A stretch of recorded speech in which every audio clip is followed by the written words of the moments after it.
sobrang di ko pa mapaniwala.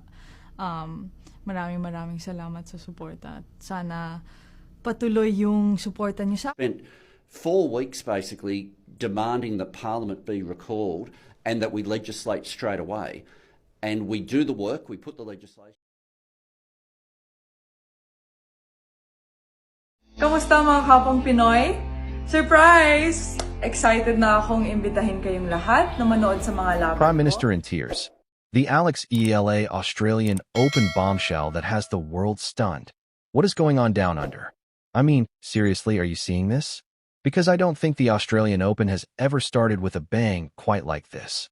Just minutes ago, the Rod Laver Arena didn't just see a tennis match. It saw a full-blown emotional meltdown that has the entire world talking. We are talking about the leader of a nation, Australian Prime Minister Anthony Albanese, visibly breaking down in tears before thousands of stunned spectators. You do not see this every day. You don't see world leaders shaken to their core by the words of a 20-year-old tennis prodigy. But that is exactly what happened. An intensely emotional moment unfolded as Albanese, sitting courtside, was struck by what witnesses are calling a direct, profound, and deeply painful message from the Philippines' own Alexandra Eala. The specifics of those words? They cut deep. For a few seconds, the entire stadium fell into a complete, suffocating silence. You could hear a pin drop. It was that kind of tension, the kind that makes the air feel heavy, almost impossible to breathe. And then, Pandemonium. The crowd didn't just clap, they erupted. A wave of thunderous applause that seemed to roll through the stands, washing away the tension but leaving everyone in tears. Emotions were etched on faces everywhere. It was raw. It was unscripted.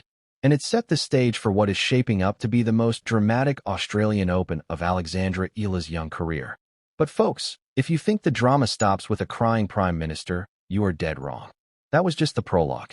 Because the real nightmare, the real tears, they might come from what the Australian Open officials just handed Alexandra Eala on a silver platter.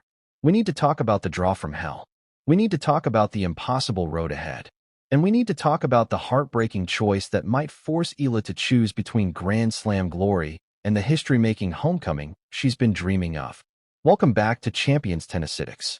If you love the drama, the passion, and the hard-hitting truth of the tennis world, smash that like button right now. Let's get into it. Let's strip away the emotion for a second and look at the cold, hard reality facing Alexandra Eala. She has arrived in Melbourne. She is sitting at a career-high ranking of world number 49. She is fresh off a semi-final run in Auckland. She is looking dangerous. But the tennis gods? They were not smiling when this draw came out. They were laughing. Eala has been handed what insiders are calling a nightmare draw. There is no easing into this tournament. There is no warm-up match. Her very first main draw match at the Australian Open, her debut on this stage, is against one of the most unpredictable and dangerous unseeded players on the planet, America's Alicia Parks. Now, don't let the ranking of world number 100 fool you. Alicia Parks is a walking stick of dynamite. This is a woman who shares the record for the fastest serve in U.S. Open history, 129 miles per hour. That is not a serve, that is a weapon. When Parks is on, she hits the ball with the kind of pace that takes the racket out of your hand. She has won a WTA title, beating Caroline Garcia on indoor hard courts. She has been to the third round here in Melbourne before. She knows these courts. For Eala, this is a clash of styles that could turn ugly very quickly. Eala relies on that lefty spin, the grit, the tactical construction of points. Parks? She relies on pure, unadulterated power. If Eala leaves a ball short, boom, winner. If Eala's serve sits up, boom, return ace. This is a dangerous, trapdoor match. A lot of pundits are whispering that this is the upset alert of round one. They are saying Parks has the firepower to blow the 20-year-old off the court if Eala shows even a hint of nerves. And let's be real, the nerves will be there. This is her debut. The Prime Minister is crying in the stands. The world is watching. Can Eala handle the heat of an American power hitter who has absolutely nothing to lose? The pressure is mounting by the second, and every tennis analyst from Melbourne to Manila is picking this match apart, dissecting every possible scenario. Some are even calling it the most dangerous first-round matchup in the entire women's draw. That's how seriously people are taking this clash. But okay, let's play the optimist. Let's say Alex Eala plays the match of her life. Let's say she neutralizes the Park's serve, grinds her down, and moves to the second round. Does it get easier? No. It gets exponentially harder. Waiting in the wings for a likely second-round clash is none other than Karolina Muchova, the Czech magician, the woman who made the Roland Garros final in 2023. Muchova is widely considered one of the most talented players on tour when healthy. She has been ranked as high as number 8 in the world. She doesn't just hit the ball, she plays chess with it. Slices, drops shots, net rushes, she disrupts rhythm better than almost anyone. If Parks is a sledgehammer, Muchova is a scalpel.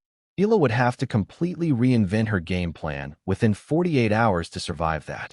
And if, miracle of miracles, she gets past Muchova, who is likely waiting in the deeper rounds, her former doubles partner, the American superstar, Coco Gauff. Can you imagine the storyline? Eala versus Gauff on Rod Laver Arena. Friends turned rivals. The lefty grit versus the supreme athleticism of Coco. But Coco isn't just a friend, she's a Grand Slam champion. She's a wall. She makes you hit 4, 5, 6 extra balls every point. And in the same half of the draw, the tiger herself, Aryna Sabalenka, the defending champion. The woman who hits the ball so hard it sounds like a gunshot. This isn't a draw, folks, it's a gauntlet. It's a row of sharks waiting for a drop of blood. 3 Grand Slam champions are potentially standing between Eala and a deep run. The Australian Open officials looked at the 20-year-old Filipina and said, "Welcome to the big leagues, kid. Good luck." Albanese is known for being an emotional and empathetic leader, someone who wears his heart on his sleeve. But even for him, this was an unusually raw display of emotion. Footage of the moment has gone viral, with millions of views across social media platforms. People are dissecting every frame, trying to read lips, trying to understand the context. Some fans are praising Eala for using her platform to speak truth to power. Others are questioning whether it was appropriate for such a personal moment to unfold in such a public setting. But one thing is undeniable: Alexandra Eala has transcended tennis. She's become a cultural figure. She's become a voice. And whether she wins or loses in Melbourne, that voice will continue to resonate. The Philippine government has already released a statement praising Eala for her grace and composure. Filipino President Ferdinand Marcos Jr. called her a national treasure and expressed his hope that she would make the country proud, regardless of the outcome in Australia. The Philippine Tennis Federation echoed those sentiments, emphasizing that Eala has already achieved so much and that the nation stands behind her no matter what. It's that kind of support that can either lift a player or weigh them down. For Eala, it seems to be lifting her. She's embraced her role as a national icon. She's embraced the responsibility. And she's made it clear that she's not just playing for herself. She's playing for every Filipino who has ever dreamed of achieving something great. But let's not forget the elephant in the room: the scheduling conflict, the impossible choice. If Eala somehow defies the odds and makes a deep run in Melbourne, the Philippine Women's Open will have to go on without its biggest star. Tournament organizers have contingency plans, of course. They'll promote other players. They'll emphasize the historic nature of the event. But everyone knows it won't be the same. The entire marketing campaign has been built around Eala. She's on the posters. She's in the commercials. She's the reason sponsors signed on. Without her, the tournament loses its centerpiece. And that's not fair to the organizers who worked so hard to make this event happen. It's not fair to the other players who deserve their moment in the spotlight. And it's not fair to the fans who bought tickets specifically to see Eala play. Some have suggested that the WTA should have done more to avoid this scheduling conflict. Why not push the Philippine Women's Open back a week? Why not coordinate with the Australian Open to ensure players aren't forced into these impossible situations? The truth is, the tennis calendar is a mess. It's always been a mess. Players are constantly caught between conflicting events, sponsor obligations, and ranking pressures. The system is broken, and Eala is just the latest victim. But pointing fingers doesn't solve the problem. Right now, all we can do is watch and wait. Will Eala crash out early and head home to Manila? Or will she shock the world and force herself into the second week, sacrificing her homecoming in the process? Either way, it's going to be emotional. Either way, it's going to be dramatic. And either way, we're going to be glued to our screens. The betting markets have been going crazy. Odds on Eala beating Parks started relatively even, But as more people learn about the power differential, the odds have shifted heavily in Park's favor. Some bookmakers are offering as high as 3-1 against Eala winning in straight sets. But smart money is starting to trickle in on the Filipina. Why? Because she's been here before. Not on this exact stage, but in high-pressure situations. She won the US Open girls title. She's competed in Fed Cup. She's faced down match points and come back to win. She has that champion's mentality. And champions find a way. They always do. The contrast between Eala and Parks couldn't be more stark. Parks is all aggression, all power, all or nothing. She's the kind of player who can hit 10 winners in a row and then double fault 5 times in a game. She's streaky. She's volatile. And on a big stage like the Australian Open, that volatility can be a double-edged sword. If Parks comes out firing and everything is clicking, Eala could be in serious trouble. But if Parks is tight, if the nerves get to her, if she starts missing those big first serves, Eala has the game to capitalize. She'll drag Parks into long rallies. She'll make her move. She'll force her to hit that extra ball. And eventually, Parks might crack. That's the game plan. That's the only path to victory. Eala can't try to out-hit Parks. She has to outthink her. She has to outgrind her. She has to be smarter, tougher, and more patient.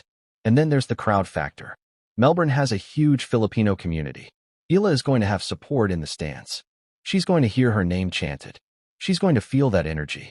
And that could make all the difference. Tennis is often described as an individual sport, but anyone who's played in front of a partisan crowd knows that's not entirely true. The energy of the fans can lift you when you're down. It can give you that extra burst of adrenaline when your legs are tired. It can intimidate your opponent. If the Filipino fans show up in force, and all indications are that they will, Rod Laver Arena is going to feel more like Manila than Melbourne. And that gives Eala a psychological edge that doesn't show up in the statistics. So where does this leave us? We have a prime minister wiping tears from his eyes after a mysterious, emotional encounter. We have a young star facing a draw that looks like a horror movie script. We have a historic homecoming hanging in the balance, dependent entirely on failure in Melbourne. This is not just tennis. This is theater. This is the kind of drama you cannot write. Will Alicia Parks blast Eala off the court with 129-mile-per-hour serves? Will Eala channel the emotion of that moment with Anthony Albanese and shock the world? Or will she bow out early, take the flight to Manila, and lift a trophy in front of her countrymen? The next 48 hours will decide everything. The Australian Open has barely begun, and already, the storylines are overflowing. One thing is for sure, you do not want to miss a single second of this. The tension is palpable. The stakes are sky high. And Alexandra Eala is standing right in the center of the storm. She's the eye of the hurricane. Everything revolves around her. And whether she rises to the occasion or falls short, her journey is going to be one for the ages. This is what sports is all about. This is why we watch. This is why we care. Because in moments like these, we're not just witnessing athletic competition. We're witnessing human drama in its rawest form. What do you think? Is this draw unfair to Eala? Or is this the test she needs to become a champion? And what do you make of that shocking moment with the Prime Minister? Was it too much? Or was it the raw emotion we need in sports? Let me know in the comments down below. I read every single one of them. If you enjoyed this deep dive into the madness of the Australian Open, please hit that like button, share this video with your tennis friends, and subscribe to Champions Tennisitics. We are covering every serve, every volley, and every tear of this tournament. Until next time, keep your eyes on the ball and keep the passion alive.